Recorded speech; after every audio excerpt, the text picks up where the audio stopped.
Hi everybody, welcome to this new video, and today we are going to analyze an exciting game between Magnus Carlsen and Garry Kasparov. Back then I have chosen this game from 2004 Reykjavik tournament. It was a rapid event, okay? And back then Magnus Carlsen was a 13 years old chess prodigy basically, and he was an international master back then. I think the rating was 2484, yeah, according to my database. And he was playing against Garry Kasparov.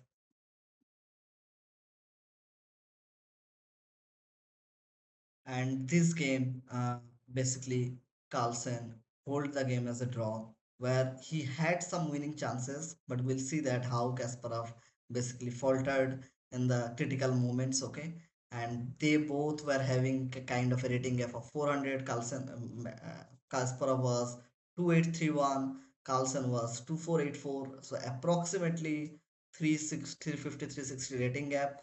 Okay, Kasparov was world champion, and we will see that how the game went on. So white started the game with d4, d5, c4, c6, knight f3, knight f6, knight c3, e6. Kasparov went on to play with semi-slav, bishop g5, knight b d7, e3, queen a5.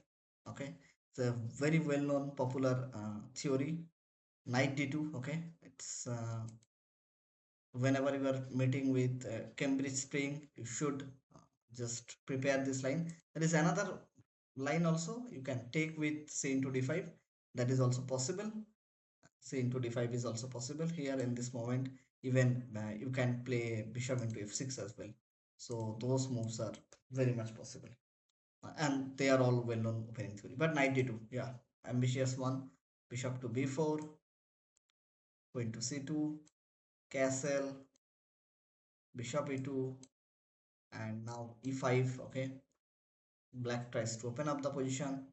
Castle, e4, knight b3, queen b6.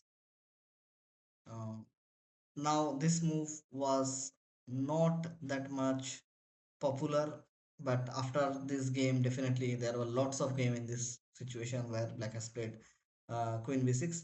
But back then it was not that much popular. But yes, we'll see. E into d4, d into c4, bishop into c4, a5. Black played a5. Black was playing little bit ambitiously on the queen side. Black has to solve this uh, development of this c8 bishop. We'll see that how he's going to develop. After a4, white was not giving any kind of chance to black to expand freely on the queen side. Queen c7, and back then the game was played by Carlsen, rook a e1. This was a very good move and a very strong novelty. Back then, I'm talking about 2004, it was a novelty. Previously, knight d2 only played in this kind of situation, but rook a e1 was a very strong and natural move and is a novelty. So h6 played, bishop h4.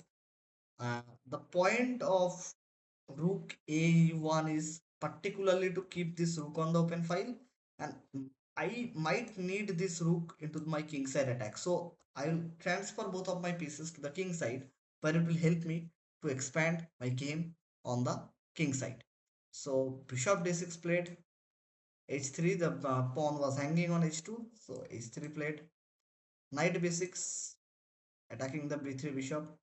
And now that was the moment. It was a critical moment, and Carlsen actually played the correct move here. So knight b6 was a dubious one. Better was definitely to b6, keep the position quiet, and now simply develop with the bishop on b7. After knight b6, bishop into f6. That was the critical moment, and white played the correct move. Knight into c4, and now another critical moment. And pause the video, find out what Carlsen has played here. Is knight to e4. Okay, excellent move, hitting the knight on c4, saying that you can take my bishop, but you will damage your own pawn structure. I can also take this pawn later on. And two knights versus two bishops. Let's see, the fight is going to happen again. Knight, bishop h2 check happened. There are many options are there. Obviously, gf6 is not possible. It leads to kind of immediate mate, I believe. Knight f6, king g7, queen h7, king f6. Yeah, queen this, king f5. Yeah, g4 is simply a checkmate. It's again, and bishop b4 is not possible. I'll simply take on c4. I'm just going to give up my piece, but we'll see that after bishop a1. Now here is a very critical move, which is bishop e5 after queen b6. And I'm not sure that Carlsen has calculated all those things or not, but here there was a cunning move, which is queen d3. The point is, I'm going to play queen g3, and there is a rook a1 threat. So yes, you can play definitely rook into e1, bishop e6, and black is okay here. Queen d3 is a double exclaim, and after the bishop f4, bishop b4, queen g3, the attack is very furious. f6, knight f6 check, king f7, knight e4, and white is having a winning attack. I'm not going to make too much deep because, but you can see that the king position is weak. These pieces are just simply coming, and g7 is also hanging, and definitely we do have completely winning attack. So at this moment, Kasparov played bishop h2 check. White has played king h1 only move, and knight d6. Kasparov was still trying to solve the problem tactically, but again, his position was not ready for it. And again, the necessity was knight to b6, and where white has mainly to respond. I can play f4, I can play g3, okay. So, but knight d6 was an inaccurate move. King into h2, knight e4 check, bishop e5, knight d6, queen c5, making use of the spin, okay, and rook d8, d5, queen d7, and again another critical moment, and find out what Carlsen has played. Carlsen played an excellent move here. He has not taken on c6, but he played knight to d4. This move is particularly very problematic for black. The black has not given a chance to develop the pieces. Black c8 bishop is still on c8. Just imagine a player like Garry Kasparov is playing the game against a 13-year-old kid, and his c8 bishop has still not developed till the game has went up to 25th move. You can understand how controlling Carlsen's position was in this moment. Knight f5, black was in a terrible state. So black has not developed the pieces. dc6, bc6, knight into c6, rook e8, rook d1, attacking the queen, queen e6, and that was the last critical moment probably. The Carlsen played a move which basically clears the cloud, and the game later on went on to a kind of drawish endgame. But again, here just see the options. If you play queen b7, then there is knight a5, and after queen e4, rook fe1, queen into a4, and after b4, white has an extra pawn for nothing as black. So queen e6 played, and it was a critical moment. White makes a very natural move, but after this, black is able to develop his pieces with some counterplay. Correct way to continue, white has played bishop rook fe1, but correct way is there, bishop to c7, which is pure prophylaxis against black's upcoming development. What is the problem? If bishop into b7 played, then knight into a5, and it is simply winning. Bishop into g2 doesn't work here because of king g2, knight h4, king g3, and which seems to be very risky. But after queen e2, queen d5, and black's attack has been defeated.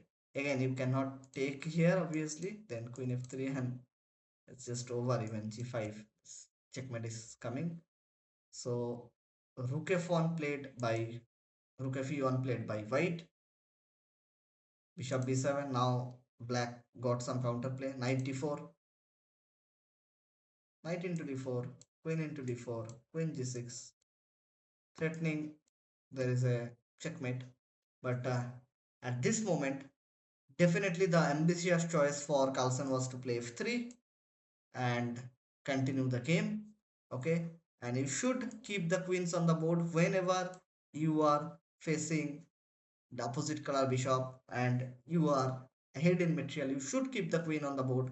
But Carlsen played queen to g4. And after this move, white usually doesn't have no more real winning chances because after queen exchange, bishop to c6, b3, f6, bishop c3. This endgame, again, this pawn is a backward one, right? Not a forward one. Still, then white could create some chances. And rook a1, rook e1, bishop d5, rook b1, king f7. Again, you can definitely play rook b8 and take this one. But king f7, king g3, rook b8, b4, take, bishop c4. This pawn is going nowhere, definitely. a5, bishop a6, f3, king g6. White doesn't have any real winning chances. Bishop b2. And again, there is no such progress. Just g5, rook c7, king g6, and after bishop f2, both players agreed to a draw. They have not played the game because white doesn't have any progress here. If this bishop cannot move, this a6 pawn cannot move, then the black is controlling. And again, you have to simply move your rook here and there. Okay, and you don't have any chance to play bishop d4 because your own g2 pawn will fall apart. Okay, so that is the reason where both players agreed to a draw, and Kasparov actually escaped a very lucky defeat that he was about to lose this game, but he escaped from a losing position, or I would say that clearly minus position, because Carlsen on a last critical moment played an inaccurate move. I hope you like this game of Magnus Carlsen, and it clearly shows that how this chess prodigy actually hold the game with world champion back then, the great Garry Kasparov, and then again, obviously later on, it was a clear indication that this player is going to be in a far, far way in the future, and that exactly what happened. He became 5 times world champion. I hope you like this video, and if you like it, please share with your friends, and if you're new in my channel, kindly subscribe. Thank you for watching. Bye bye.